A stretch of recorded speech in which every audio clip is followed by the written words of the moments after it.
National bureau chief ملک ندیم کی report کے مطابق اقوام متحدہ سیلاب متاثرین کے لیے امدادی کارروائیاں جاری۔ سیکرٹری جنرل سیلاب متاثرین کے لیے امدادی کارروائیوں پر پاک فوج کے متعارف نظر آئے۔ پاک فوج کے اعلیٰ افسران اور جوانوں نے دن رات اس مشکل گھڑی میں سیلاب متاثرین کو تکلیف دہ حالات سے نجات دلانے کے لیے سخت محنت کی۔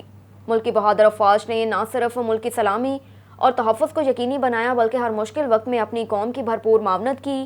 ماضی میں زلزلے اور بارشوں اور حالیہ دنوں میں سیلاب کی صورتحال میں پاک فوج کی امدادی سرگرمیاں فقید المثال ہے، جس کے لیے پاک فوج کی موجودہ قیادت اور جوان خراج تحسین کے مستحق ہیں۔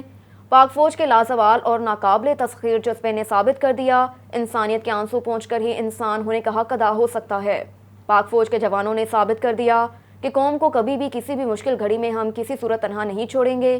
سرکاری نجی فلاحی اقدامات کرنے والے تمام اداروں نے پاک فوج کے شانہ بشانہ کھڑے ہو کر سیلاب متاثرین کی مدد کر رہے ہیں۔ سیلاب زدگان کے حوالے سے تقریب سے خطاب کرتے ہوئے کہا کہ پاکستان میں پاک فوج اور متعلقہ ادارے سیلاب متاثرین کی امداد کے لیے سرگرم ہیں۔